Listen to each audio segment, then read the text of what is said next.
Greetings everyone and welcome back to 365 Days of Prog. Today we're gonna be reviewing the album The Polite Force by a band we've already met on this series. This is Egg's The Polite Force. Hi, my name's Naomi. I'm an avid progressive rock fan, but I'm a long ways from knowing all the prog albums out there. But this year, I'm gonna give it a try.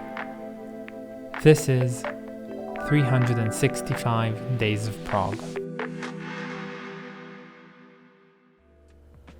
Now this is usually the part where I let you listen to some of my favorite bits off the album, but unfortunately today I don't have any, but stay tuned, this is not a bad album per se, it just doesn't have those favorite honorable moments on here which I really found any will to actually share with you guys. So, as I said, this is the second time we're listening to the band Egg. The first time we listened to the debut, also called Egg, and it was a very interesting album to say the least. And Egg as a band might be the most, let's say, encompassing band that came out of the Canterbury scene. If you do not know what the Canterbury scene, I'm gonna say it in short. It's a progressive rock movement that originated from Canterbury, from Kent in England back in the, early 70s. And it developed its own style of music, very influenced by jazz and of course rock. Now, Egg is a really interesting band, and like most Canterbury scene bands, they really rely heavily on the keyboards as one of their main instruments, and they have a very unique sound.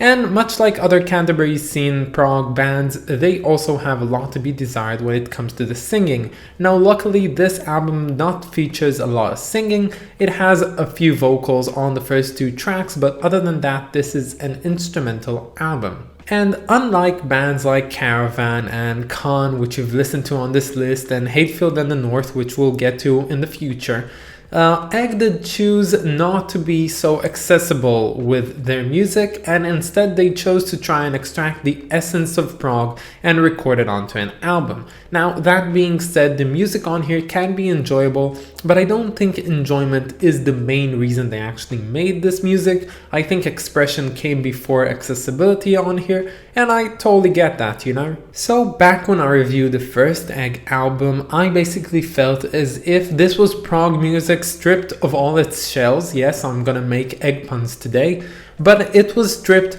out of everything that has made it accessible and basically left us with something that is really the essence of progressive music. Now, I think that this album specifically is unlike the first album, in which it does try to be a bit more lighter on the year in some way, and it is more well thought out, but still this is a very odd album to those who are not used to such music. But I will have to mention right from the get-go, unlike popular stands, I actually think that this album is worse than the first album. I know a lot of people think that what they did on here was well thought out and was more accessible in some way and it was made better, but in my opinion the first album was better, not by a lot, but quite better. And of course the Fugue in D minor is their best song in my opinion still, and it's really a fun track that I listen to basically all the time since hearing the first album for the first time. So getting on to the music found on this album, the first two tracks, as I said, they are the vocal ones, so they have some singing on them. I think there's a lot left to be desired on the singing, but they don't put too much emphasis on it, which is great. If I had to say, I'd say that the first track on here, I think it's called A Trip to Newport Hospital, is my favorite track, but as I said, I don't really have any memorable moments or honorable sections in this album that I really like, and that goes the same for any favorites. The second track on here, called Contra Song, is in fact a contra opinion or view to a lot of different songs, and it is tight as fuck basically because it's a very, very hard song to wrap your mind against, because it has changing time signatures and they're really odd in the first place. And in some way it reminds me of Uneven Song by Camel, which is also a song that really, reflects upon itself and tries to be something odd. The third track, and I think the last track on the first side, is called Boilk. Now it has like Boilk and it's included something by J.S. Buck, and it has like this really long and emphasis section on it. but basically this song sounds to me at least like if you'd taken Revolution 9 by the Beatles and did it even more experimental in some way. I don't know how Egg managed to do so, but it really sounds like that. It doesn't have any cohesive narrative of a song. It is just what it is. It's a lot of sounds. They're mashed up together in some way that is supposed to create this semi-cacophonous sound, and I can't really explain it to you, but for some reason I actually liked it enough to give it another listen out of pure intrigue. Now moving on to the second side of this album, it features a long piece which is aptly named Long Piece, and it is divided into 4 sections. Now, as a whole, this piece is nice, I guess. Instrumentally, it's very interesting and it has a lot of things going for it. But as I said, I don't really find anything all too interesting in it, and I couldn't really connect to it on even a slight personal level. So this long piece, unfortunately, will stay in my obscure music parts, which I'm not probably going to get back into. But still, it was something interesting to experience. I just don't think it's anything I really want to listen to again. So my opinion about Egg is really interesting because I think you've got a really talented bunch of people. They all know what they're doing. They do things well. They're very educated in the fields of music.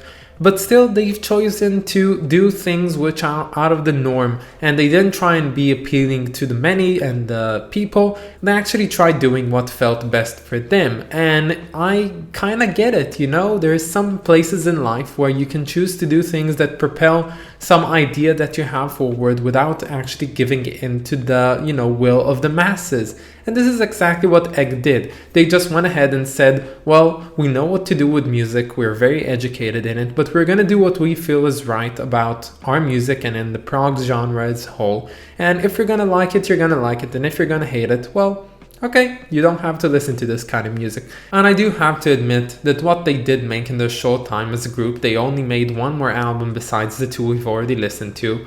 They are very influential pieces in prog music, and as I said, if not anything, they've encapsulated what prog means pretty well into their works, and I appreciate them for it. And moving on to the cover of this album, it is...